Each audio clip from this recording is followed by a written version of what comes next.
አስቸጋሪ ሁኔታ ስለሆነች ይህንን ከሚዲያ ጋር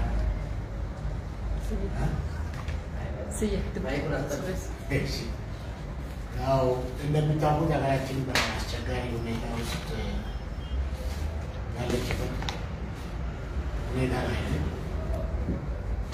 ያው በነበረው የፖለቲካ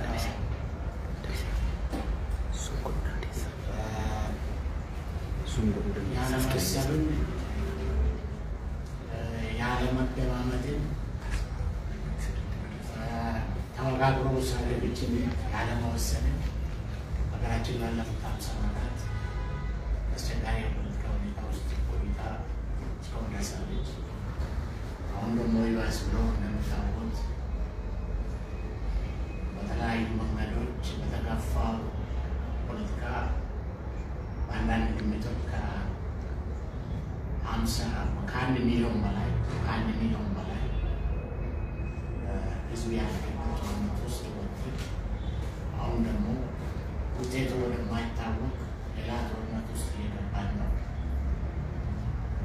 አብዛኛው ኦሮሚያ በሚባልበት ደረጃ ከእግረኛ እስከ አውሮፕላን እስከ ድሮን የዘለቀ ጦርነት እየተካሄደ ነው። ክልሎችን ከፋፍለ ግዛት ሴራ ሰለባ ሆነው ወደ ግጭት የሚገቡበት በተለይ የአማራና የኦሮሞ ህዝብ ለምሳሌ ግጭት ውስጥ የሚገባበት ሁኔታ ተፈጥሯል።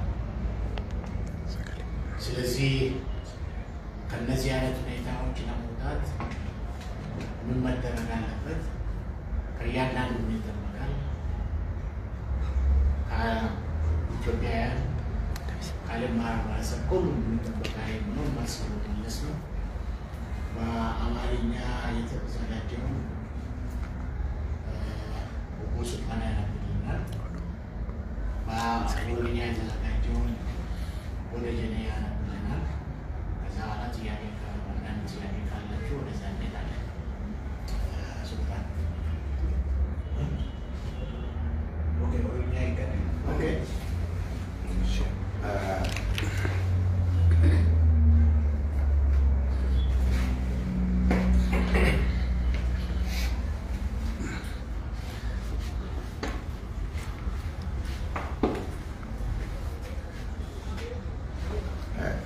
galatoma ummata Oromoo fi Oromiyaa baraaruuf waamicha waliigalaa koongireensii federaalaa Oromiyaarraa Oromoorraa dhiyaata. Koongireensii federaalaa Oromoo KFO'n erga koongireensii ummata Oromoo KFO fi warraaqsa federaalizii dimokiraatawaa Oromoo waafdoon walitti makamanii qabsoo karaa nagaa eegalanii waggooti 13 ol ta'ee jira. Koongireensii federaalaa Oromoo qabsoo karaa nagaatti amanuun yeroo aangoon karaa dimokiraatawaa ta'een argamu walitti bu'iinsi kan hin jirre mirgoota namoomaaf dimokiraasii lammiileen kan kabajamu fi diinagdeen biyya keenyaa guddachaa nagaaf tasgabbii walirraa hin cinne akka dhufuu danda'u sirriitti amana.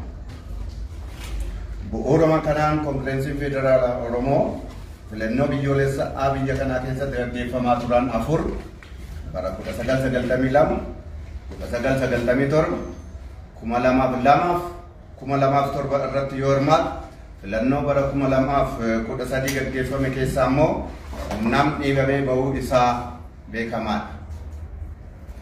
Sochii dimokiraasiif sirna federaalizimii dhugaa gaggeessuu fi guddisuu keessatti KFO'n gahee olaanaa kan qabu ta'uu ummata biyya kanaaf mootummaa biyya kana bulchaa turanii fi bulchaa jiraniif biyyoota biyya kana faana walitti dhufeenya gaarii qabanii fi dhaabbilee dimokiraasii biyya keessaaf idila addunyaatiif ifaadha.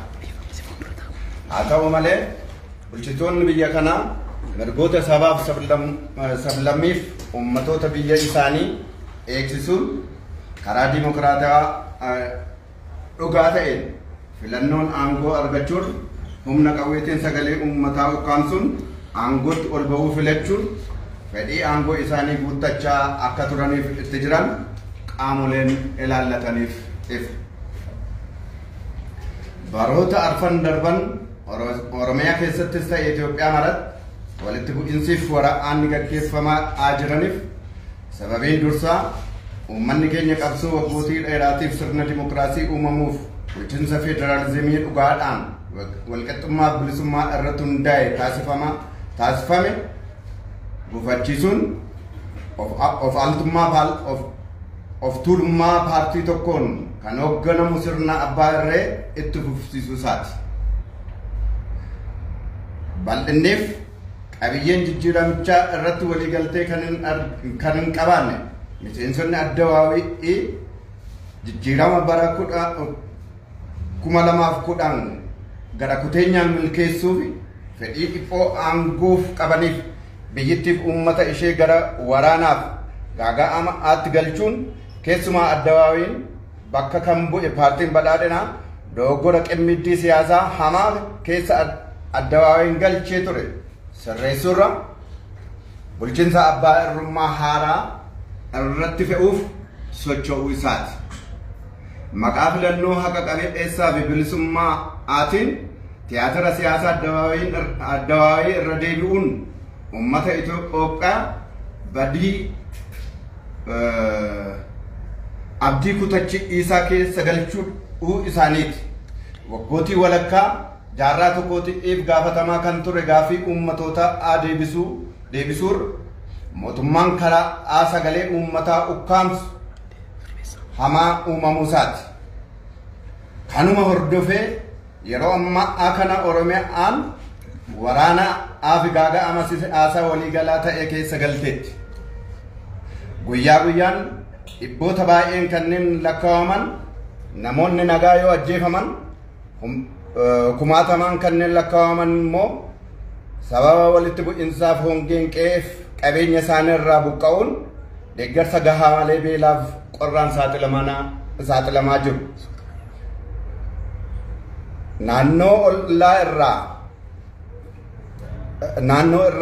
ollaa irraa kanneen ka'an akkasumas naannoo Oromiyaa keessatti harka lafa jala'aatiin kanneen ijaaramaniif hidhatan humna milishaa, humna faannoo fi hidhattoota mootummaa naannoo Amaaraan deeggaramanii daa'imman, dubartoota, manguddoota yeroo qalan, gandoota yeroo saaman fi qonnaan uummataa yeroo barbadeessan uummanni Oromoo akkaataa heeraaf seeraatiin mootummaa itti gaafatamummaa nageenya uummataa eegsisuu danda'u hin arganne.